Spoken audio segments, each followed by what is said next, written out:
একবার আইনস্টাইন ট্রেনে করে এক শহর থেকে অন্য শহরে যাচ্ছিলেন। ট্রেন ছাড়ার কিছুক্ষণ পর একজন টিকিট পরীক্ষক তার বগিতে এলেন সবার টিকিট চেক করতে। টিকিট পরীক্ষক যখন আইনস্টাইনের সামনে এসে দাঁড়ালেন, আইনস্টাইন তখন তার জামার পকেটে টিকিট খুঁজতে লাগলেন। পকেটে টিকিট নেই। ট্রাউজারের পকেটে হাত দিলেন, সেখানেও নেই। এরপর তার ব্রিফকেস খুলে খুঁজতে লাগলেন, কিন্তু টিকিটের কোনো হদিশ পেলেন না। শেষে নিরুপায় হয়ে তিনি সিটের নিচে এবং মেঝেতে খুঁজতে শুরু করলেন। টিকিট পরীক্ষক স্বয়ং আইনস্টাইনকে এভাবে টিকিট খুঁজতে দেখে অস্বস্তিতে পড়ে গেলেন। তিনি অত্যন্ত শ্রদ্ধার সাথে বলেন, ডক্টর আইনস্টাইন, আমি আপনাকে খুব ভালো করে চিনি।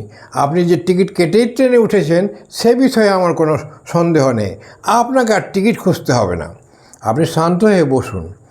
আইনস্টাইন টিকিট পরীক্ষকের দিকে তাকালেন, কিন্তু তার মুখে স্বস্তির বদলে গভীর দুশ্চিন্তা দেখা গেল। তিনি মেঝে থেকে উঠে প্যান্টের ধুলো ঝাড়তে ঝাড়তে বললেন, আরে ভাই, তুমি আসল সমস্যাটাই বোঝনি। তুমি আমাকে চিনতে পেরেছো ভালো কথা, কিন্তু আমি যদি টিকিটটা খুঁজে না পাই তবে আমি কিভাবে জানবো যে আমি আসলে কোথায় যাচ্ছি? টিকিটের উপর তো আমার গন্তব্যের নাম লেখা আছে। দেশের সবচেয়ে বুদ্ধিমান মানুষ নিজের টিকিট হারিয়ে নিজের গন্তব্যই ভুলে গেছেন দেখে টিকিট পরীক্ষক হেসেই আকুল। আইনস্টাইন যখন কোনো বৈজ্ঞানিক সমস্যা নিয়ে ভাবতেন তখন তার চারপাশে দুনিয়ার সাথে যোগাযোগ বিচ্ছিন্ন হয়ে যেত। একবার তার স্ত্রী এলসা তার জন্য দুপুরের খাবার হিসেবে গরম এক বাটি স্যুপ এবং রুটি টেবিলের উপর রেখে গেছিলেন। আইনস্টাইন তখন খাতা কলমের জটিল কিছু গাণিতিক হিসেব করছিলেন।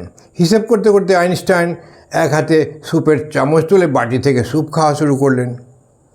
তার চোখ রইল খাতার পাতায়। টেবিলের স্যুপের বাটির ঠিক নিচে ফাউন্টেন পেন, নীল কালির এক খোলা বোতল। অঙ্ক খুঁজতে খুঁজতে তীব্র মনোযোগের কারণে আইনস্টাইন অসাবধানতাবশত স্যুপের চামচটি বাটিতে না ঢুকিয়ে কালির বোতলে ঢুকিয়ে ফেলেন এবং এক চামচ ভর্তি নীল কালি মুখে পুরে নিলেন।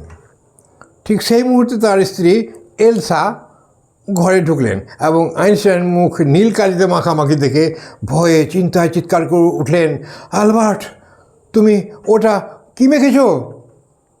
আইনস্টাইন থতমত খেয়ে মুখের কালিটা ফেলে দিলেন, কিন্তু বিন্দুমাত্র রাগলেন না। খুব শান্তভাবে বললেন, ও এলসা, তুমি কি আজকে স্যুপের রেসিপিটা বদলে ফেলেছ? স্যুপটা একটু বেশি করা হয়েছে, তবে স্বীকার করতে হবে এটার স্বাদ বেশ বৈজ্ঞানিক। নমস্কার।